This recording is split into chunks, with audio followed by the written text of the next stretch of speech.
Derrière, c'est une passion, en fait. C'est quelque chose qui s'est imposé de lui-même dans notre vie et surtout dans la mienne, dans le contact avec les plantes, dans la manière de les aborder, dans le métier de guérison. Euh, Être au service du soin, être au service de la terre, quelque chose qui fait déjà partie intégrante de ma vie depuis plusieurs décennies, m'a amené naturellement à me poser des questions sur comment on pouvait réutiliser les plantes de manière saine. Alors à force de recevoir des patients et des patients en médecine ancestrale que je pratique, dont la médecine chinoise dans laquelle j'ai été initiée, euh, bah, je me posais des questions. Bah tiens, regarde, il y a cette urticaire là, qu'est-ce qui se passe sur ton bras ou un gros eczéma. Bah écoute, tiens, je vais te préparer un truc, tu vas le mettre, tu vas essayer. Et en fait, ça s'est fait comme ça. Et à force de faire des baumes, de choses ou des préparations, où bah non, je sais que cette personne, elle va pas prendre 2 litres de tisane par jour, comme disaient les livres ancestraux. Du coup, bon, bah, je vais faire un concentré de plantes, histoire qu'elle puisse le prendre par goutte, que ça soit plus facile. Et en fait, c'est vraiment né comme ça. Et puis à force que les gens me disaient, au fait, ce que tu m'as préparé l'autre jour, t'en aurais pas un autre pot pour ma tante, pour ci, pour ça, ou pour telle personne, ou alors tiens, je vais continuer parce que ça m'a fait du bien. Et bah, de fil en aiguille, euh, ça s'est fait, ça s'est concrétisé.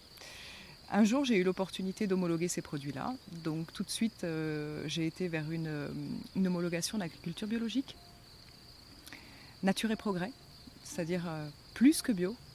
C'est un compromis de vie, c'est un équilibre de vie et d'éthique, ce label.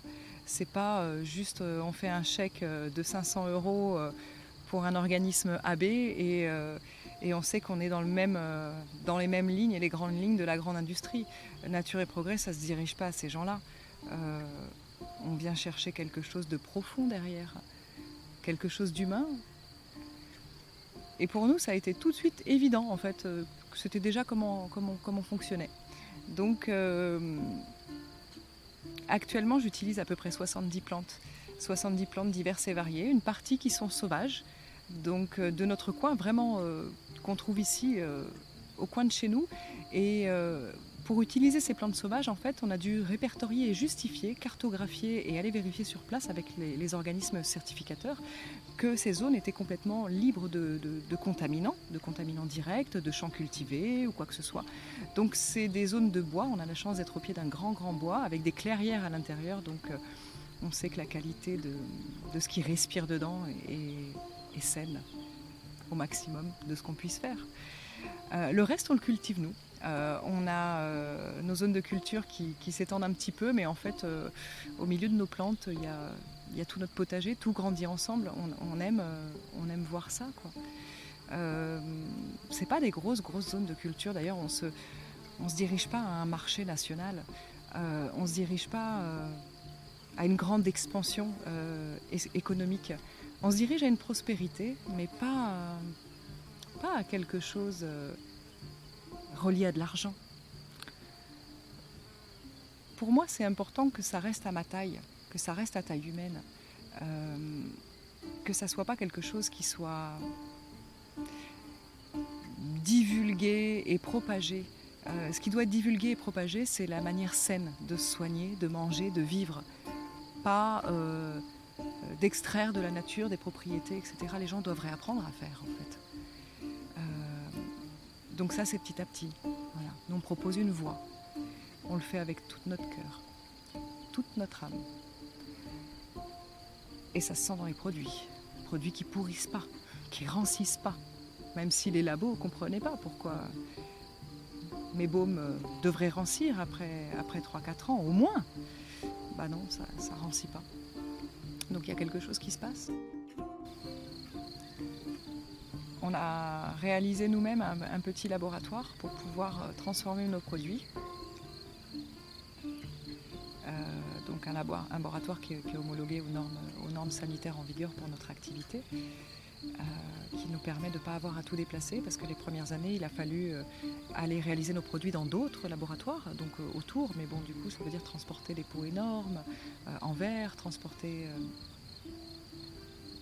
tout ce qui s'est produit, et c'est pas forcément évident, donc petit à petit, on a fait avec nos moyens, et quand ça a été le juste moment, on a pu créer ce petit laboratoire qui nous permet de faire directement les transformations adéquates sans avoir à tout transporter partout. Et ça, c'est vraiment une belle opportunité. Dans cette harmonie, dans cette éthique, il se trouve que mon compagnon s'était toujours intéressé à l'apiculture, avait commencé à tâtonner un petit peu autour des abeilles, et puis a commencé à avoir quelques ruches il y a des années. Et tout de suite, en fait, on a utilisé donc la cire des ruches pour pouvoir faire les produits. C'était pas évident de trouver cet équilibre parce qu'on ne voulait pas faire de l'apiculture, on ne voulait pas faire de la culture d'abeilles. On sait que déjà elles sont dans une époque un peu charnière ou plutôt en difficulté, c'est pas évident. Donc de là à vouloir encore les domestiquer, ouf. Et on arrive petit à petit avec des techniques hyper respectueuses, avec des manières de faire qui sont en accord avec la nature, au moins au plus proche, parce qu'à partir du moment où on les met dans une boîte, de toute façon, et qu'on les ouvre, déjà on est invasif. Mais bon, on essaye d'être en harmonie, on leur met des élixirs, on essaye de sentir comment elles vont, on essaye d'être le plus en reliance possible, et puis de laisser faire la nature, parce qu'on n'est pas là pour imposer quoi que ce soit en fait. Donc ça, c'est un peu notre manière de faire. Donc on utilise la propolis, on utilise la cire. On est certifié Nature et Progrès aussi sur l'apiculture, donc ce qui veut dire qu'il y a un cahier des charges très très exigeant qui nous a fait remettre en cause beaucoup de pratiques qu'on ne savait pas que ça pouvait nuire, et pour obtenir la cire la plus pure possible, une cire qui ne soit pas contaminée de décennies de mauvais traitements. Donc ça a été un cheminement progressif, mais qui est beau, qui est vraiment en harmonie avec la nature, et qui des fois elle-même impose ses lois et que tu te retrouves sans aucune production ou sans rien ou avec très peu, et il faut que tu t'adaptes. Donc ça fait partie de notre éthique, de pas vouloir faire plus que ce que la nature nous permet de faire. Et j'inclus dans la nature aussi notre force de travail, notre force d'implication. On ne va pas faire plus que ce qu'il faudrait. Si on veut des produits de santé, on ne va pas aller se mettre en déséquilibre pour pouvoir les produire, ça serait complètement absurde. Donc on essaye de rester en bonne santé pour pouvoir les faire. Ça, c'est quelque chose qui est important. Donc il n'y en aura pas pour tout le monde. Il n'y en a pas pour tout le monde. Mais en tout cas, à l'intérieur de ça, on essaye que ça soit honnête, avec une qualité la plus haute qui puisse exister. La plupart des produits actuellement cosmétiques et compléments alimentaires, ce sont des gens qui achètent des plantes, on ne sait pas d'où, même s'ils les achètent en bio, on ne sait pas d'où elles viennent, elles ne sont pas comment elles étaient cultivées. Puis souvent en plus, ça m'est déjà arrivé de voir des plantes qui arrivent en vrac ou même en herboristerie, et des plantes où d'habitude il n'y a que la fleur qui est utilisée, là tu vois qu'il y a tout qui est mixé, avec la tige, avec la feuille, et non. Enfin, la qualité des choses, on ne sait pas comment c'est mixé, comment c'est broyé. Nous, on fait tout à la main. On fait tout à la main, on cueille tout à la main en chantant. Et ça, c'est important aussi. Moi, si j'ai pas cette reliance, en fait, ça m'intéresse pas de faire ça. Je fais autre chose. Donc, si c'est pour juste aller acheter des plantes, acheter des huiles, acheter des perles de cire qui contiennent presque à 100% de la paraffine, donc pétrolière, et puis de mélanger tout ça dans une casserole à feu doux et de les mettre en pot et de vous les vendre à 25, 30, 40, 50 euros pièce, moi, c'est pas mon éthique. Non, ça ne me convient pas. On fait tout nous-mêmes. L'huile d'olive, qui est la base de nos produits, elle est achetée à un producteur local. On n'est pas très loin de la frontière espagnole. Donc c'est un producteur qui est de l'autre côté de la frontière, pas très très loin de Pamplune. Donc voilà, et il est certifié AB, bien entendu. On a été le voir, on peut le voir, on peut vérifier que ce qui est dit est juste. Donc pour nous, c'est très important d'avoir toute cette confiance derrière ce qu'on fait. Argia, c'est aussi un lieu de soins, un lieu d'expérimentation, un lieu de formation, d'initiation, de rituels autour de la guérison. Sans prétendre qu'on est en train de guérir tout le monde, mais avec cette envie de s'entraider à bâtir quelque chose de plus sain. À l'intérieur de soi d'abord, parce que c'est pas la peine de vouloir le bâtir à l'extérieur si on n'a pas commencé par soi. Donc ça, c'est une vraie réalité, quelque chose qui tient vraiment à cœur. C'est bien plus qu'une entreprise qui vend des produits à base de plantes. Donc c'est un petit peu ce message-là qu'on avait envie de passer avec ces quelques images. C'est qu'il y a une vraie conscience derrière tout ça. On essaye de vraiment rester dans ce lien-là, avec la terre. Et qu'une énorme partie de l'argent qui peut être issu de ces ventes retourne à la terre pour pouvoir entreprendre des projets et aider les autres à entreprendre des projets qui sont dans le respect le plus total de ce cadeau qu'elle nous fait au quotidien, de ce qu'on est. On dépend d'elle, plus que jamais.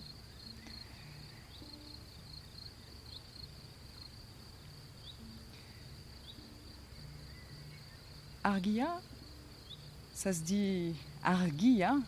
Ici, on est au Pays Basque. Argia, c'est la lumière. C'est vrai qu'on pourrait le prononcer Argia, mais non, c'est Argia. C'est une terre qui est empreinte d'histoire. Le Pays Basque, c'est une terre de mes ancêtres maternels aussi, et des ancêtres de mon compagnon aussi. Et cette terre, elle porte quelque chose de sacré encore, vraiment présent. Et toute une histoire. Elle porte la beauté de ces petites montagnes vallonnées comme des carapaces de tortues. Elle porte une nature que beaucoup essayent de préserver et de respecter, parce que cette nature, elle porte une mythologie, elle porte des ressources, elle porte des coutumes. Elle porte aussi ses blessures.